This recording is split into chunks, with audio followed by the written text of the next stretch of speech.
Download aplikasi Bekal Islam dan kunjungi web bekalislam.com. Bismillahirrahmanirrahim. Assalamualaikum warahmatullahi wabarakatuh. Alhamdulillahi ala ihsani wa syukru lahu ala taufiqihi wa amtinani wa asyhadu an la ilaha illallah wahdahu la syarika lahu ta'ziman li sya'ni wa asyhadu anna Muhammadan abduhu wa rasuluhu da'ali ridwani. Allahumma shalli alaihi wa ala alihi wa ashabihi wa ikhwani. Hadirin dan hadirat yang dirahmati Allah Subhanahu wa taala, kita lanjutkan bahasan kita dari Sirah Nabawiyah. Pada pertemuan yang lalu kita sudah membahas tentang proses pembangunan Masjid Nabawi dan Masjid Nabawi memiliki banyak keutamaan, di antaranya sebagaimana yang diketahui oleh kaum muslimin.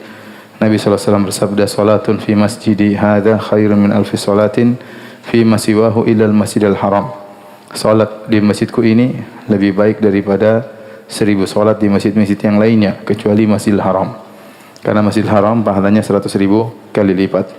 Adapun Masjid Nabawi maka 1000 kali lipat, ya. Kemudian juga Rasulullah SAW bersabda, "Inna khaira ma rukibat ilaihi rawahil masjidil hadza wal baitul atiq." Sungguhnya yang terbaik untuk menjadi tujuan safar di mana orang-orang berkendaraan menaiki kendaraan mereka adalah masjidku ini dan juga Ka'bah.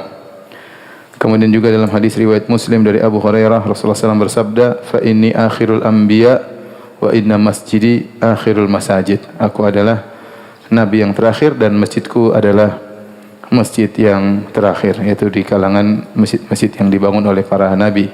Oleh karenanya dalam hadis kata Rasulullah SAW, "La tushaddur rihal illa ila salasati masajid." Tidak boleh seorang bersafar dalam rangka mencari keberkahan suatu tempat kecuali hanya kepada 3 masjid. Al-Masjidil Haram, Masjidil Haram, Masjidil Rasul, Masjid Nabi SAW, dan Masjidil Aqsa. Ketiga masjid itu dibangun oleh para nabi. Masjidil Haram dibangun oleh Nabi Ibrahim alaihissalam bersama Nabi Ismail. Nah, kemudian Masjidil Aqsa dibangun oleh Nabi Sulaiman alaihissalam. Kemudian Masjid Nabawi dibangun oleh Rasulullah sallallahu alaihi wasallam. Maka hanya 3 masjid inilah yang seorang boleh sengaja untuk bersafar untuk meraih keberkahan di tempat tersebut. Adapun tempat lain maka tidak boleh seorang bersafar dalam rangka mencari keberkahan. Contoh, seorang sengaja bersafar dari Jakarta pergi ke masjid Sunan Ampel di Surabaya dengan meyakini bahwasanya di situ tempat berkah. Maka ini tidak boleh, ya. Tidak boleh. Semua masjid selain daripada 3 masjid ini sama saja. Salat di Masjid Istiqlal sama dengan salat di masjid samping rumah antum, ya. Salat di Masjid Demak, Masjid Ampel sama dengan seperti masjid salat di Masjid Tarbiyah, ya. Enggak ada bedanya. Yang beda cuma 3 masjid tersebut spesial karena ketiga masjid tersebut dibangun oleh para nabi. Masjid Al-Haram dibangun oleh Nabi Ibrahim, Masjid Al-Aqsa dibangun oleh Nabi Sulaiman alaihissalam, dan juga Masjid Nabawi dibangun oleh Rasulullah sallallahu alaihi wasallam. Dan di dalam Masjid Nabawi ada suatu lokasi yang sangat mulia, yaitu yang disebut dengan Raudhah, ya. Raudhah, ya. Dalam Sahih Bukhari dan Sahih Muslim, Abu Hurairah berkata, qala Rasulullah SAW bersabda, "Ma baina baiti wa mimbari raudhatun min riyadil jannah."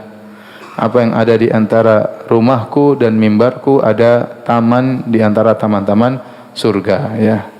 Nabi tatkala mengatakan raudhah dinamakan dengan raudhah, yaitu taman surga, menunjukkan Nabi sallallahu alaihi wasallam motivasi kita untuk bisa beribadah di situ. Karena saja para ulama khilaf, apa yang dimaksud dengan taman surga? Ada yang berpendapat bahwasanya taman tersebut, tempat lokasi tersebut akan diangkat ke surga dan dirubah menjadi taman surga yang indah. Yang ada yang mengatakan maksudnya itu hanyalah maknanya kiasan, ya, majazi, bahwasanya Rasulullah SAW memotivasi orang untuk beribadah di tempat tersebut, karena beribadah di tempat tersebut sebagaimana penjelasan para ulama, berdoa, salat di situ merupakan sebab untuk mendapatkan taman surga. Sama seperti Rasulullah SAW menamakan majelis-majelis halaqah zikir, majelis ilmu dengan taman surga, ya.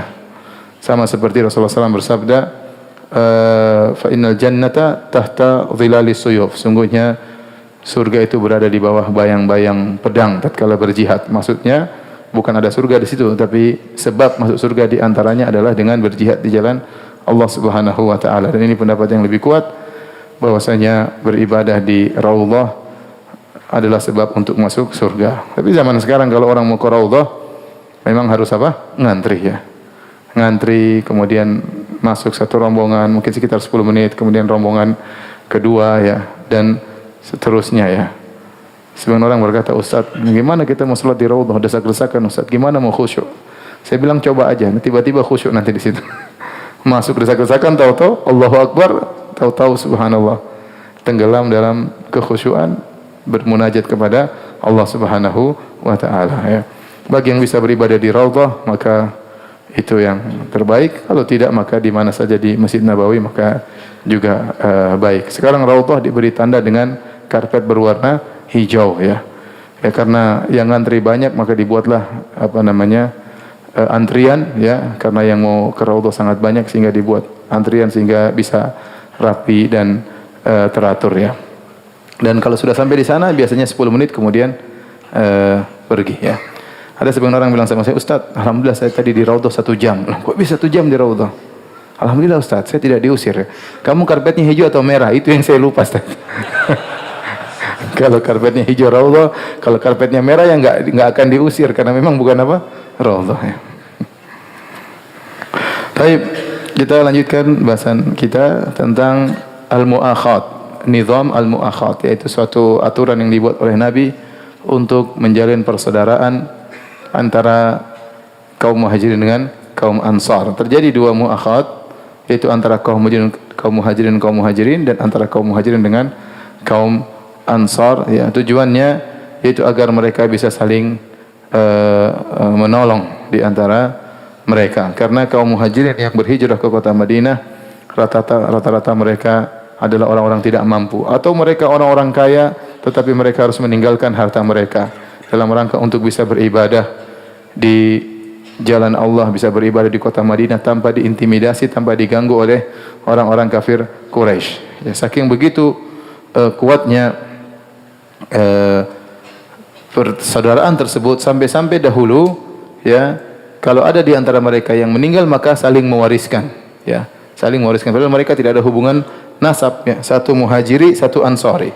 Begitu dipersaudarakan, kalau salah seorang di antara mereka ada yang meninggal maka saling mewariskan. Karena persaudaraan tersebut yang bikin adalah Nabi sallallahu alaihi wasallam. Sampai akhirnya dimansuhkan tatkala kaum muhajirin yang dibantu oleh kaum ansar sudah bisa mandiri, sudah bisa tidak lagi bertumpu kepada yang ansari, maka turunlah firman Allah, wa ulul arhami ba'dhuhum aula bi ba'dhin fi kitabillah.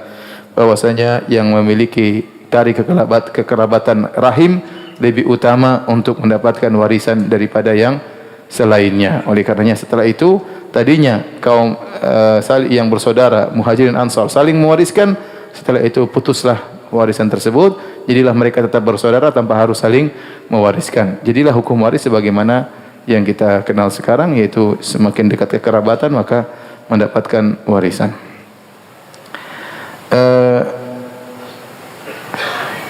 Sebagaimana saya singgung tadi bahwasanya nizam ta'akhi atau al-mu'akhat, aturan persaudaraan ini dilakukan oleh Nabi sallallahu alaihi wasallam 2 kali ya. Yang pertama adalah di antara kaum muhajirin dengan kaum muhajirin yang lainnya. Dan ini terjadi di Mekah ya, sebagaimana disebutkan dalam buku-buku sirah ya, karena kaum muhajirin pun mereka bertingkat-tingkat. Ada di antara mereka yang kuat, ada di antara mereka yang lemah, ada di antara mereka yang kaya, ada di antara mereka yang miskin. Maka Nabi mempersaudarakan, kamu bersaudara dengan si fulan, meskipun tidak ada hubungan kekerabatan, kamu bersaudara dengan si fulan, agar mereka lebih saling perhatian di antara mereka, satu membantu yang lain. Jadi Nabi tidak membuat persaudaraan umum. Persaudaraan umum sudah jelas, tapi Nabi lebih mengkhususkan spesifik lagi, si fulan dengan si fulan, kamu dengan si fulan, kamu dengan si fulan, sehingga dia benar-benar bisa fokus membantu saudaranya tersebut. Artinya bagi-bagi tugas, bagi-bagi tugas. Inilah yang pertama kali Nabi kerjakan, nizam ta'akhi di kota Mekah. Seperti Rasulullah SAW pernah mempersaudarakan antara Zubair bin Awam dengan Ibnu Mas'ud radhiyallahu ta'ala anhuma ya, dan satu dan yang lainnya. Taib. Yang kedua nizam ta'akhi, aturan persaudaraan yang Rasulullah bikin lagi tatkala terjadi hijrah dari Mekah menuju kota Madinah. Maka Rasulullah SAW berkata, ta'akhu fillah akhawain akhawain. Hendaknya kalian saling bersaudara, dua orang. Kata Nabi, akhawain akhawain, dua orang. Maka Abu Bakar As-Siddiq radhiyallahu taala anhu bersaudara dengan Kharijah bin Zaid Ansari. Abu Bakar As-Siddiq Muhajiri. Umar bin Khattab bersaudara dengan Itban bin Malik. Umar bin Khattab Muhajiri, Itban Ansari. Jadilah mereka berdua bersaudara. Abu Ubaidah bin Al-Jarrah radhiyallahu anhu Muhajiri dipersaudarakan dengan Abu Talhah Al-Ansari radhiyallahu taala anhu, menjadilah dua bersaudara. Abdurrahman bin Auf radhiyallahu anhu Muhajiri, dari Muhajirin, bersaudara dengan Sa'ad bin Rabi' Al-Ansari dari kota Madinah. Jadilah mereka bersaudara. Ja'far bin Abi Talib bersaudara dengan Mu'adz bin Jabal. Musa bin Umair bersaudara dengan Abu Ayyub Al-Ansari. Abu Dzar Al-Ghifari bersaudara dengan Munzir bin Amr. Wa Salman Al-Farisi bersaudara dengan Abu Darda. Salman Al-Farisi bersaudara dengan siapa? Abu Darda. Makanya dalam hadis kita dapati Salman mengunjungi secara khusus Abu Darda, karena mereka berdua dipersaudarakan oleh siapa? Nabi sallallahu alaihi wasallam. Di antaranya Talha bin Ubaidillah Al-Ansari Al-Muhajiri disaudarakan dengan Ka'ab bin Malik Al-Ansari radhiyallahu taala anhuma. Kemudian Az-Zubair bin Awam Al-Muhajiri dipersaudarakan dengan Salamah bin Waqsh Al-Ansari. Bilal bin Rabah radhiyallahu anhu dari kalangan Muhajirin dipersaudarakan dengan Abi Ruwaihah Al-Khaz'ami Al-Ansari radhiyallahu taala anhu. Maka akhirnya setelah dipersaudarakan, mereka pun saling perhatian di antara mereka. Sampai-sampai ya kaum Ansar mereka yu'thiruna ala anfusihim. Mereka mendahulukan walau kana bihim khasasa, mereka mendahulukan keperluan kaum Muhajirin ya daripada diri mereka sendiri, padahal mereka juga membutuhkan. Makanya Allah Subhanahu wa taala dalam Al-Qur'an memuji kaum Muhajirin, kemudian Allah memuji kaum Ansar. Kata Allah Subhanahu wa taala, lil fuqara'i al-muhajirin alladziina ukhriju min diyarihim wa amwalihim yabtaguna fadlan min Allahi wa ridwana wa yansuruna Allah wa rasulahu ulaika humus shadiqun. Mereka yang diusir dari negeri mereka dan meninggalkan harta mereka, ukhriju min diyarihim amwalihim, yaitu kaum Muhajirin harus pergi meninggalkan negeri mereka dan meninggalkan harta mereka. Banyak di antara mereka kaya tapi harus meninggalkan harta mereka. Kenapa mereka pergi ke kota Madinah? Yabtaguna fadlan minallahi wa ridwana. Mereka mencari karunia dari Allah dan mencari keridhaan Allah Subhanahu wa taala. Allah puji niat mereka. Mereka hijrah karena ikhlas kepada Allah Subhanahu wa taala. Kata Allah Subhanahu wa taala, "Wa yansuruna Allah wa rasulah." Dan kaum Muhajirin menolong Allah dan Rasulnya, ulaika humus shadiqun. Mereka adalah orang-orang yang imannya tulus, imannya benar. Setelah itu Allah memuji kaum Ansar. Walladzina tabawwa'ud dara wal imana min qablihim, dan orang-orang yang lebih dahulu tinggal di kota Madinah ya, dan mereka beriman di sana. Yuhibbuna man hajara ilaihim. Mereka cinta kepada orang-orang yang berhijrah kepada mereka ya. Yuhibbuna man hajara ilaihim ya. Wala yajiduna fi sudurihim hajatan mimma utu, dan mereka tidak mendapatkan dalam diri mereka hasad kepada kaum Muhajirin. Kenapa? Karena dalam ayat seluruhnya kaum Muhajirin disebutkan terlebih dahulu oleh Allah daripada kaum Ansar, sehingga kaum Muhajirin lebih afdal daripada kaum Ansar.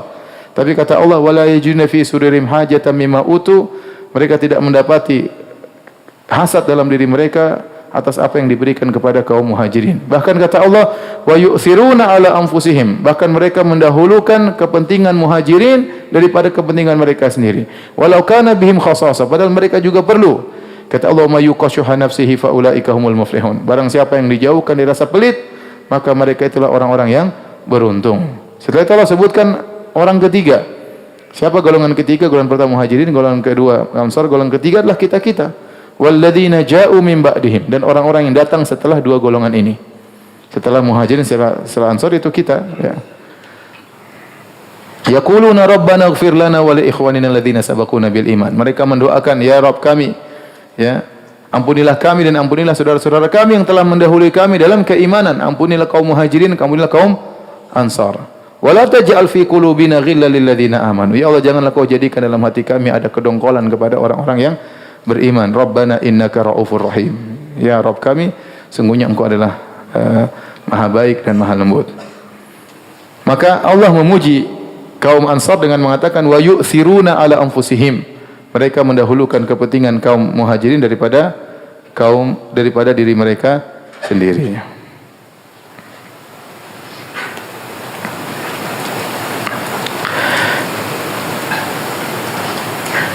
Di antara contoh yang sangat luar biasa yang diabadikan dalam hadis ya adalah dalam Sahih Bukhari, Sahih Muslim adalah kisah persaudaraan antara Abdurrahman bin Auf dan Sa'ad bin Rabi'.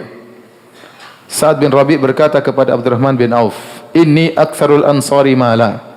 Ya, Abdurrahman adalah muhajiri, Sa'ad bin Rabi' adalah ansari. Ansari maksudnya dari kota Madinah, muhajiri maksudnya dari kota Mekah. Maka waktu dipersaudarakan, maka Sa'ad bin Rabi' berkata kepada Abdurrahman bin Auf, "Ini aktsarul ansari mala." Aku adalah orang Ansar yang paling kaya. Faqsim mali nisfain.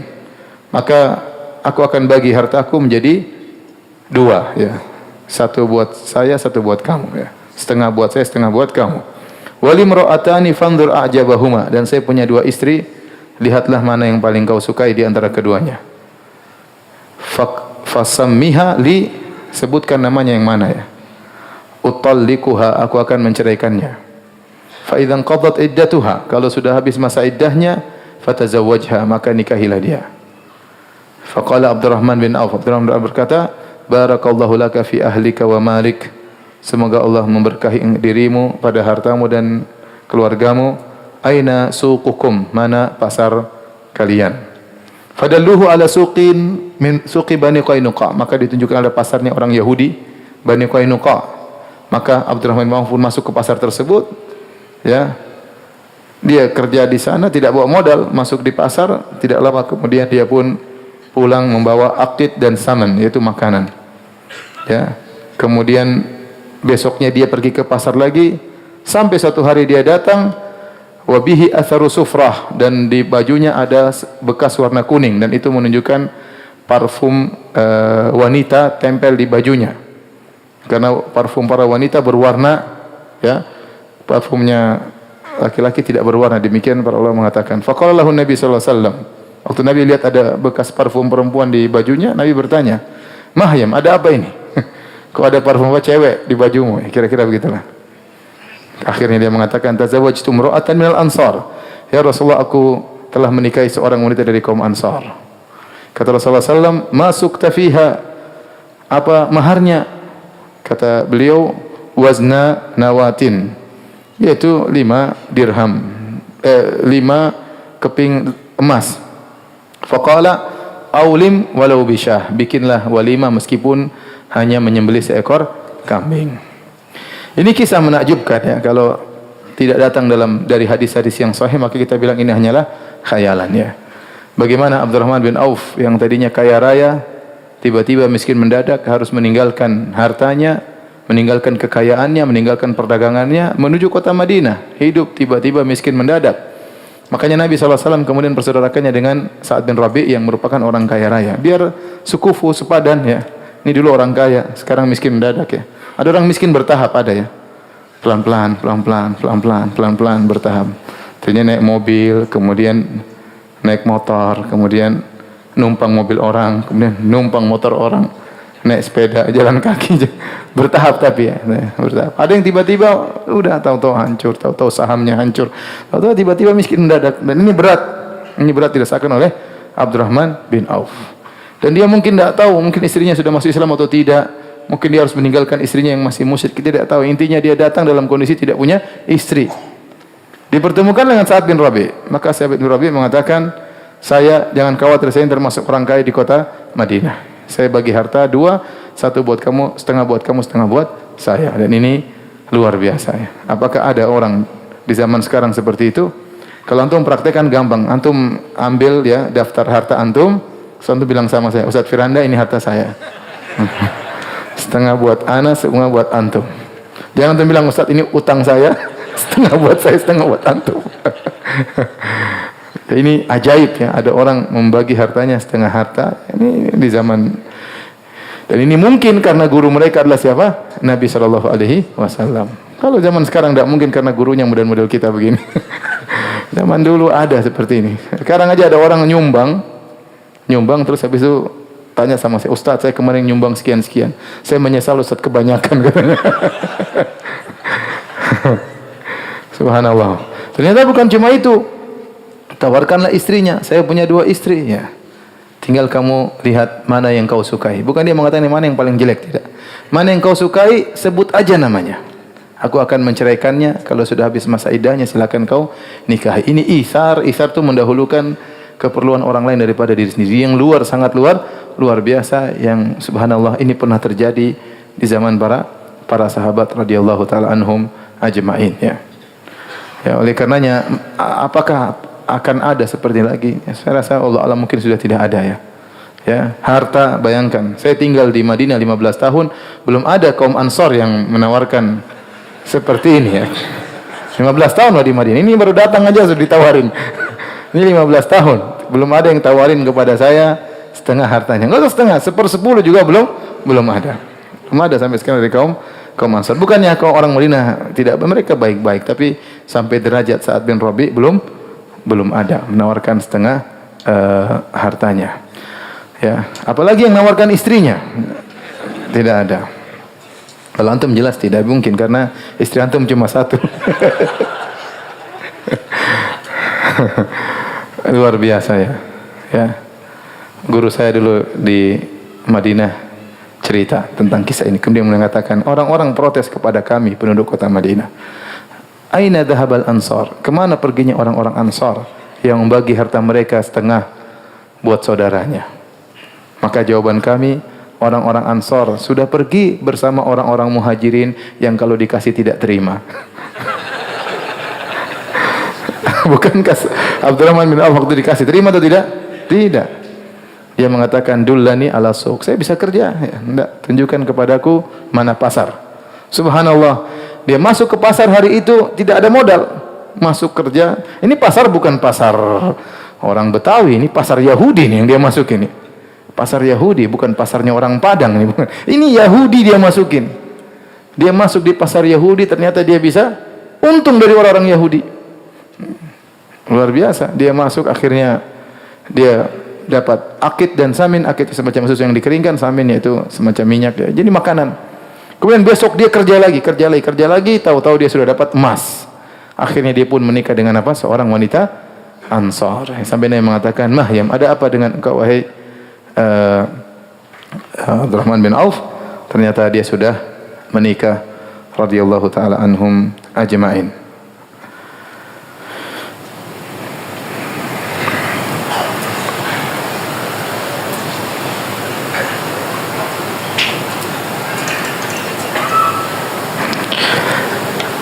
Dalam Sahih Al-Bukhari dari Anas bin Malik, suatu hari da'an Nabi sallallahu alaihi wasallam al-Ansar ila an yuqti'a lahumul bahrain. Suatu hari Nabi panggil kaum Ansar dan Nabi baru saja menaklukkan kota Bahrain dan ada hasil dari Bahrain yang dibawa ke kota Madinah. Maka Nabi panggil kaum Ansar, kemudian Nabi ingin memberikan sebagian hasil dari kota Bahrain untuk kepada kaum Ansar, diberikan kepada kaum Ansar. Maka kata kaum Ansar, la, jangan wahai Rasulullah, illa an tuqti'a li ikhwanina minal muhajirin mislaha. Kami tidak mau terima kecuali kau juga ambil bagian untuk kau berikan kepada kaum muhajirin, persis seperti kami. Ya, Masya Allah. Jadi dia tidak bilang, ya sudah sini apa Nabi ya, apa ya. Muhajirin bukan urusan gua, pokoknya gua dapat, enggak. Sampai mereka pasarkan, jangan berikan kepada kami sampai anda juga berikan kepada kaum muhajirin. Maka Rasulullah SAW berkata, innakum satarawna ba'di atharah. Sungguhnya sepeninggalku kalian akan melihat atharah, yaitu sekelompok orang yang hanya mengutamakan dirinya sendiri. Fasbiru hatta talqauni alal haud. Bersabarlah kalian sampai kalian bertemu dengan aku di al-haud, di telaga Nabi sallallahu alaihi wasallam.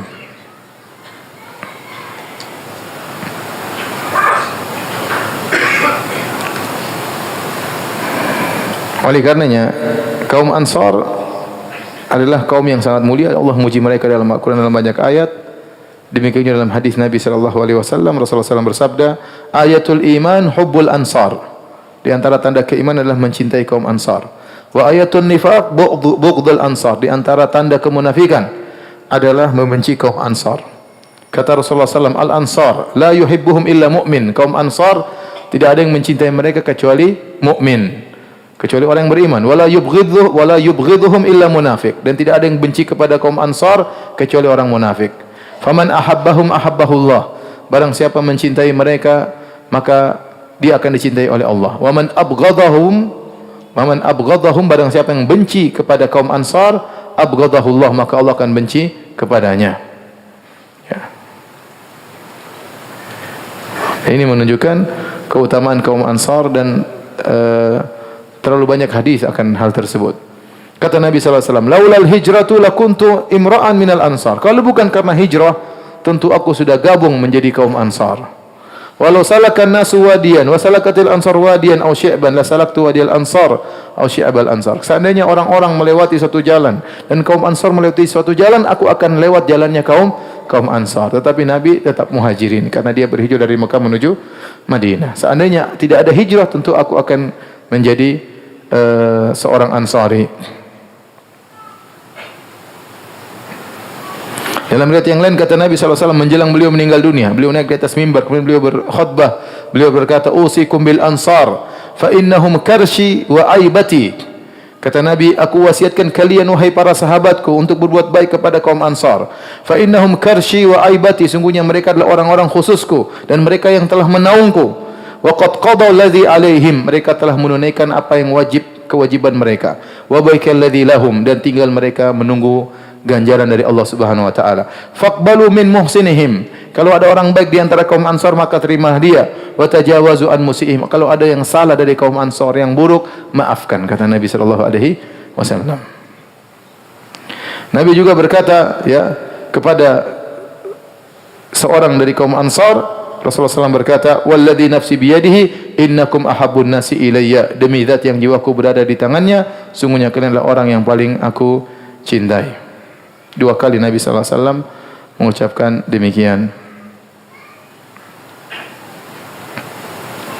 Baik, kita lanjutkan bahasan berikutnya tentang Kitabatus Sahifah yang disebut dengan Wathiqatul Madinah, Piagam Madinah kalau orang bilang, Piagam apa? Madinah. Masalah Piagam Madinah ini datang dalam beberapa riwayat, sebagian riwayat dalam Sahih Bukhari, dalam Sahih Muslim, tapi dia hanya cuplikan-cuplikan kecil dari bunut, dari poin-poin yang tertulis dalam Piagam Madinah tersebut. Kebanyakan poin-poinnya datang dalam riwayat-riwayat yang lemah, ya. Dalam riwayat yang lemah. Tetapi kata sebagian ulama mengatakan saling menguatkan satu dengan yang lainnya. Tapi piagam itu pernah terjadi, yaitu Nabi SAW menulis perjanjian seakan-akan seperti tata negara antara kaum muslimin dengan orang-orang Yahudi. Karena waktu Nabi SAW sampai di kota Madinah, ternyata bukan cuma kaum Ansar yang tinggal di situ. Ada kelompok-kelompok lain yang tinggal, seperti di antaranya orang-orang Yahudi. Di situ ada 3 suku besar dari Yahudi, pertama Bani Qainuqa, kemudian Bani Quraidah dan Bani An-Nadir. Bani Nadir. Jadi ada 3 suku, Bani Qainuqa, Bani Quraidah dan Bani Nadir. Maka Nabi SAW perlu menulis suatu perjanjian yang disepakati oleh kaum muslimin dan disepakati oleh mereka berkaitan dengan negara yang mereka tinggal bareng-bareng di situ. Ya. Bagaimana kalau ada musuh datang dari luar? Bagaimana kalau ada Quraisy datang menyerang? Karena Nabi sudah diperangi oleh orang Quraisy sejak Nabi di sana. Dan kemungkinan besar mereka akan datang menyerang kota Madinah. Maka Nabi harus mengamankan, harus ada perjanjian dengan sesama penduduk kota Madinah. Di antara penduduk kota Madinah orang-orang Yahudi. Ini perkara duniawi, ya. Tidak jadi masalah, ya. Perlu ada perjanjian di antara muslim dengan non-muslim yang disepakati bareng-bareng, ya. Namun ternyata orang Yahudi mengkhianati perjanjian tersebut. Mulai dari Bani Qainuqa, kemudian pengkhianatan dari Bani Nadir, kemudian terakhir Bani Quraidah dalam perang Khandaq. Mereka pengkhianat seluruhnya.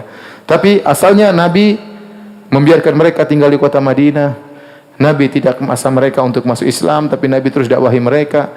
Nabi membiarkan mereka menjalankan aktivitas mereka sebagai seorang Yahudi, beribadah dengan agama mereka. Nabi biarkan. Enggak ada masalah. Ya. Namun akhirnya mereka berkhianat, akhirnya diusir oleh Rasulullah sallallahu alaihi wasallam.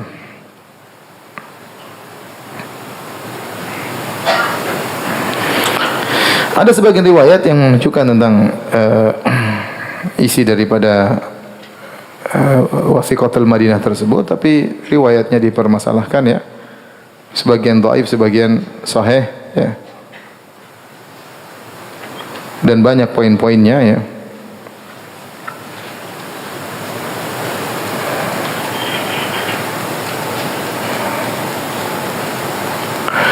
Di antaranya isi poin dari, jadi ada poin-poin berkaitan antara kaum muslimin dan ada poin-poin berkaitan antara kaum muslimin dengan orang Yahudi. Ya. Di antaranya Nabi berkata dalam poin tersebut disepakati oleh kaum muslimin dan orang Yahudi, yunfiqul yahudu ma'al mu'minin madamu muharibin. Bahwasanya kalau ada peperangan, ya, maka yang berinfak, artinya yang ikut andil dalam pembelian persenjataan peperangan adalah Yahudi dan kaum muslimin seluruhnya sebagai warga negara. Ya, yang perang jangan orang Islam aja. Orang Islam dan Yahudi juga ikut perang membela apa? Negara.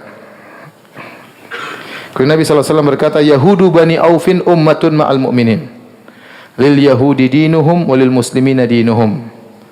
Yahudi dari bani Auf, salah satu umat bergabung bersama kaum mukminin, mungkin ada tahaluf di antara mereka, ada persekutuan, perjanjian. Namun kata Nabi, lil Yahudi dinuhum, bagi Yahudi agama mereka, walil muslimina dinuhum, kaum Islam juga ada agama mereka sendiri. Ya.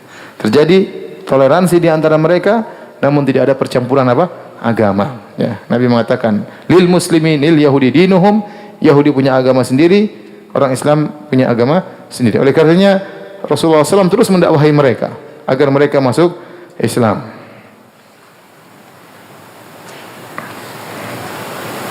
Kemudian ada poin-poin yang berkaitan dengan aturan kota Madinah secara umum ya, bahwasanya kota Madinah adalah tanah haram dari sini sampai sini. Di situ dijelaskan oleh Nabi sallallahu alaihi wasallam dalam perjanjian tersebut yang disebut dengan Wathiqatul Madinah, perjanjian piagam Madinah. Piagam Madinah ini ya sering dijadikan dalil oleh orang-orang liberal untuk menyatakan bahwasanya semua agama benar. Ya, saya tidak tahu dari mana mereka mengatakan demikian. Ini salah satu dari pembahasan yang saya tulis dalam disertasi saya, karena sebagian liberal Indonesia, orang liberal Indonesia menjadikan ini sebagai dalil bahwasanya Nabi mengakui kebenaran agama Yahudi. Padahal tidak ada dalam bunut, dalam poin-poin kesepakatan tersebut, tidak ada.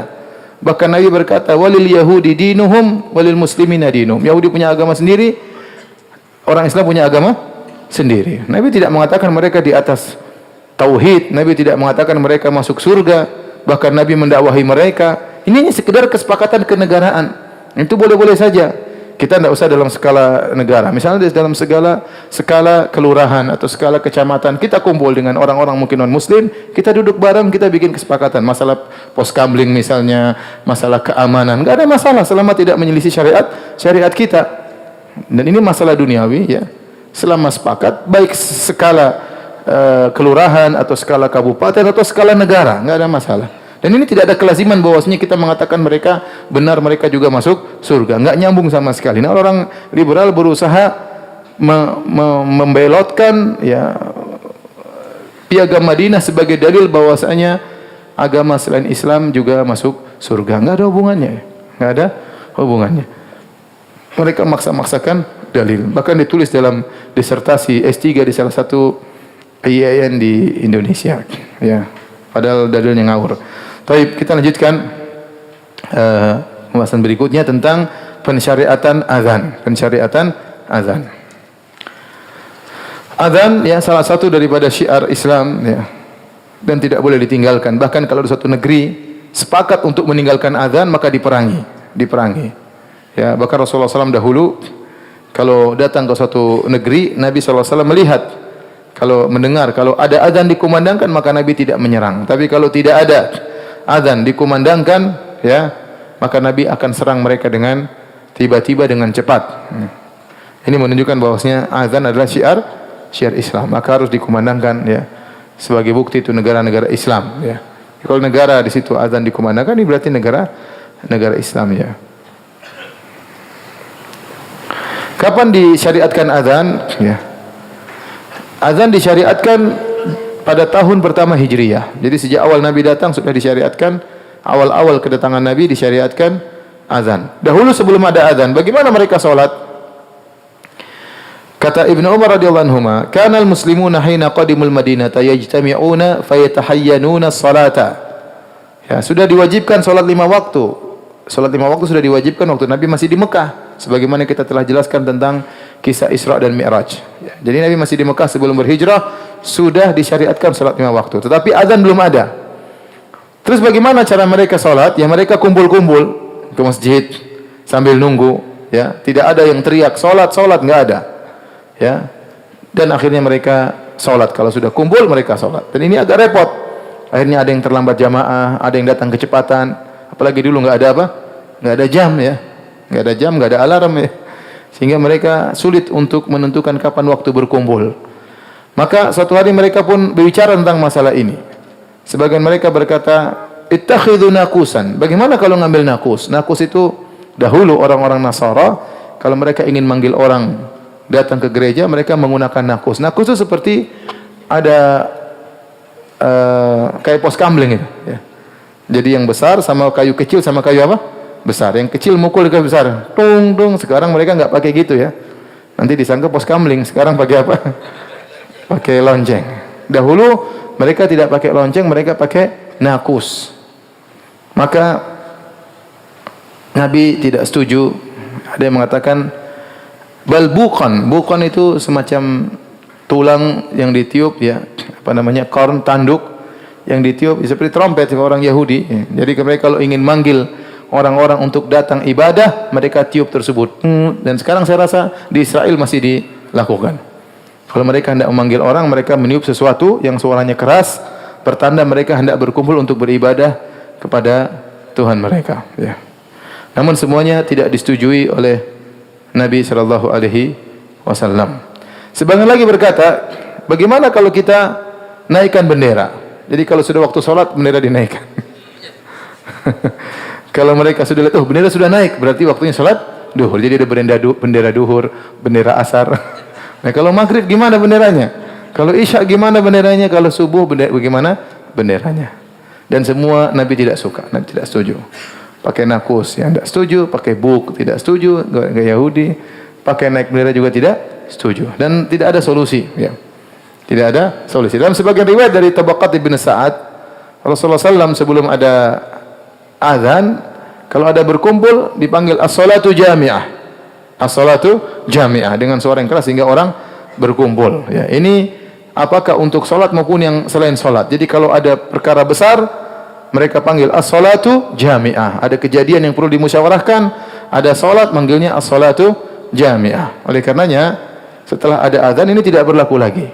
As-salatu jami'ah ini tidak berlaku lagi. Sebagian imam saya lihat kalau kita mau salat dia bilang as-salatu jami'ah. Ini dulu di zaman Nabi SAW sebelum ada azan. Sebagian ulama berpendapat masih berlaku pada salat-salat yang tidak ada azan seperti salat gerhana. Ya, yang tidak ada azannya maka boleh mengatakan apa? As-salatu jami'ah. Tapi kalau salat 5 waktu enggak perlu mengatakan as-salatu jami'ah karena telah datang penggantinya yaitu azan. Nah, bagaimana kemudian munculnya azan? Ya. Abdullah bin Zaid al-Ansari radhiyallahu anhu cerita, "Bainama ana naim, idh tafa bi minal laili ta'ifun." Tatkala aku sedang tidur, dia mimpi. Tiba-tiba ada seorang yang sedang berputar, ya, datang kepadaku. Wa ana naimun rajulun alaihi thawbani akhdaran.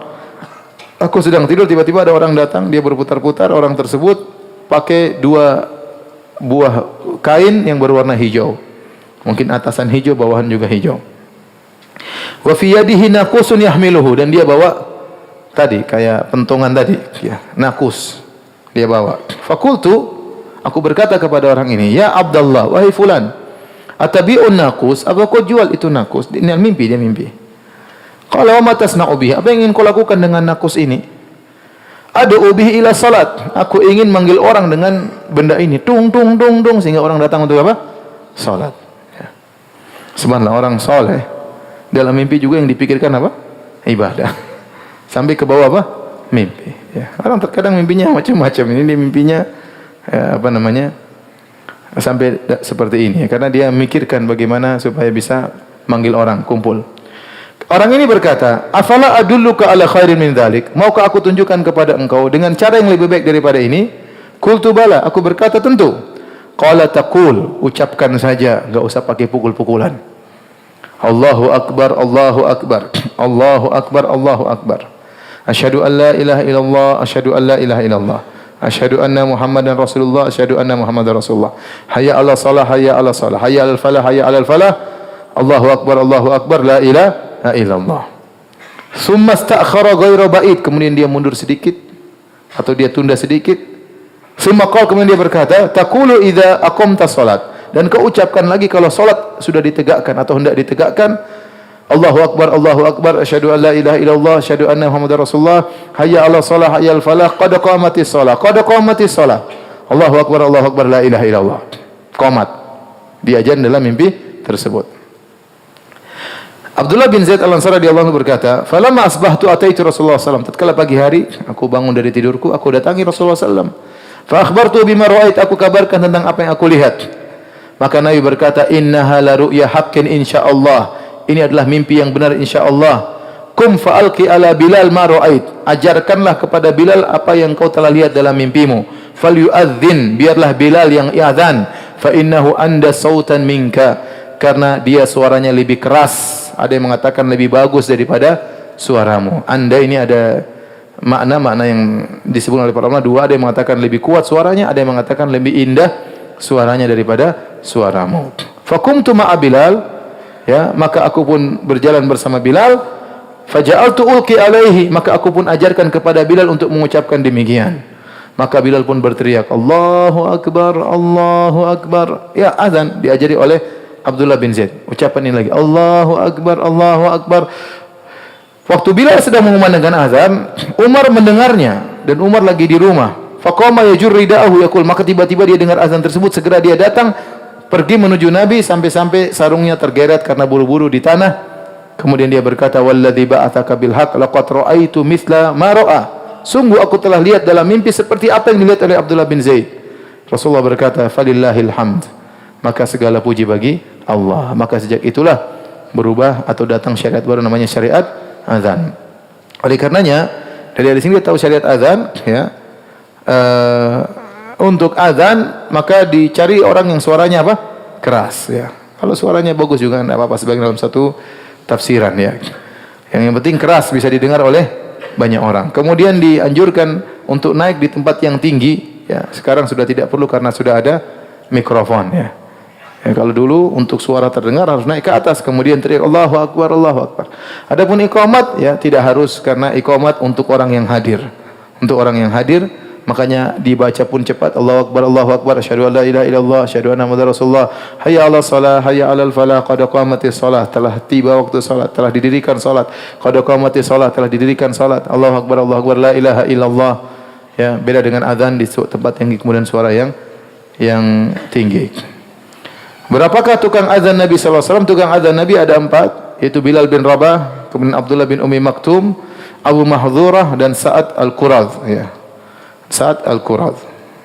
Inilah 4 orang para sahabat radhiyallahu ta'ala anhum yang merupakan tukang azannya Nabi sallallahu alaihi wasallam. Adapun di Madinah maka 2 orang, yaitu Bilal dan Ibnu Ummi Maktum. Ini 2 tukang azannya Nabi, dan ini menunjukkan disyariatkan yang harus ditentukan tukang azan, sehingga muadzin itu harus ditentukan, ya. Adapun di Mekah tukang azannya Nabi adalah Abu Mahdhurah. Adapun di Kuba tukang azannya Nabi adalah Sa'ad Al-Quradh. Inilah 4 tukang azan Nabi sallallahu alaihi wasallam. Ya. Adapun keutamaan azan, ya, sangat banyak, ya. Di antaranya Nabi sallallahu alaihi wasallam bersabda dalam hadis sahih Bukhari, Abu Sa'id Al-Khudri pernah berkata kepada seorang, Inni araka tuhibbul ghanam wal badiyah.